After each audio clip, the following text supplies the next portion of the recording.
ఇక ఈ కూటమిలో వదినమ్మ గురించి మాట్లాడదామా? ఈ కూటమిలో ఉన్న వదినమ్మ బాబు చేరమంటే ఈ వదినమ్మ కాంగ్రెస్ లో చేరింది. ఇదే బాబు బీజేపీకి ట్రాన్స్ఫర్ ఆర్డర్ ఇచ్చిన వెంటనే బీజేపీకి చేరింది. బాబు పొడవమంటే సొంత తండ్రినే వెన్నుపోటు పొడి చేసింది.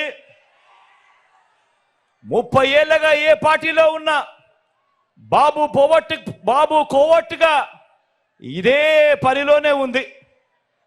బాబు బీజేపీలో ఉన్న బాబు ఈ సీటు ఎవరికి ఇవ్వమంటే వారికే ఇస్తుంది, ఎవరికి వద్దంటే వారిని ఆపుతుంది, మారుస్తుంది.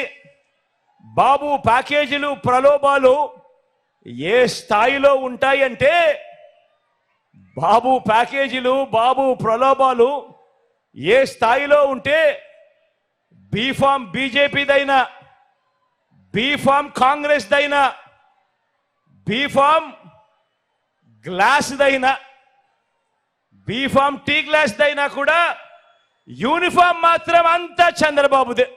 ఆయన మేనిఫెస్టో కూడా, చంద్రబాబు మేనిఫెస్టో కూడా ఎప్పుడు ఎలా ఉంటుందనంటే, ఎన్నికలు అయ్యేదాకా మాత్రం రంగురంగుల స్వప్నాలు చూపిస్తూ ఉంటుందా మేనిఫెస్టో.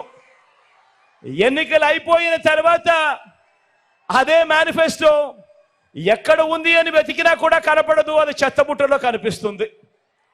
ఎన్నికలు అయిపోయిన తర్వాత ప్రజలకు ఆయన ఎప్పుడు చేసేది మోసాలే. ఇది చంద్రబాబు నైజం, ఇది చంద్రబాబు క్యారెక్టర్. మన బాబు ఎందుకింత దిగజారాడు, ఎందుకిన్ని కుట్రలు చేస్తా ఉన్నాడు, ఎందుకింత కుతంత్రాలు చేస్తా ఉన్నాడు, ఎందుకిన్ని మోసాలు చేస్తా ఉన్నాడు, ఎందుకిన్ని అబద్ధాలు చెప్తా ఉన్నాడు, ఎందుకు ఇన్ని పొత్తులు పెట్టుకుంటా ఉన్నాడు, వీటి అన్నింటితో కూటమి కడతా ఉన్నది ఎందుకు అని ప్రతి ఇంటా కూడా ప్రతి ఒక్కరూ కూడా ఆలోచన చేయమని కోరుతా ఉన్నా. కారణం ఏమిటో తెలుసా?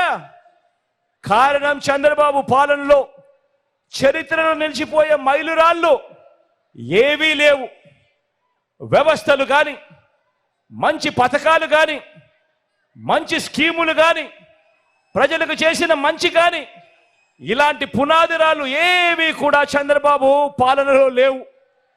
చంద్రబాబు 14 సంవత్సరాలు ముఖ్యమంత్రిగా పరిపాలన చేశాడంటాడు, 3 సార్లు తాను ముఖ్యమంత్రిగా పాలన చేశాడంటాడు. కానీ తన పేరు చెబితే ఒక్కటంటే ఒక్కటైనా కూడా, తన పేరు చెబితే ఒక్కటంటే ఒక్కటైనా కూడా మంచి గుర్తుకొస్తుందా అని అడుగుతా ఉన్నా మిమ్మల్ని అందరినీ కూడా నేను. ఇలా 2 చేతులు పైకి ఎత్తారా, ఇలా ఇలా ఇలా ఇలా ఇలా ఇలా ఇలా ఇలా ఇలా ఇలా ఇలా ఇలా ఇలా ఇలా ఇలా తన పేరు చెబితే ఒక్కటంటే ఒక్క స్కీమ్ అయినా గుర్తుకొస్తుందా అని అడుగుతా ఉన్నాను. 2 చేతులు పైకి ఎత్తారా, ఇలా ఇలా ఇలా ఇలా ఇలా ఇలా ఇలా ఇలా ఇలా.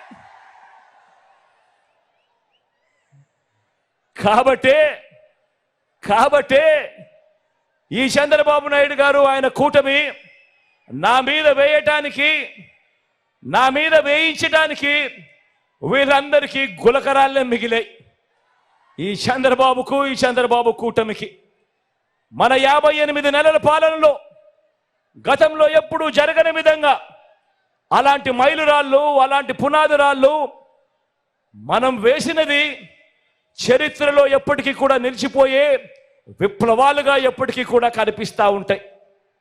కాబట్టే మన జెండా తలెత్తుకొని ఎగురుతా ఉంది, అక్కడే కనిపిస్తా ఎగురుతా ఉంది.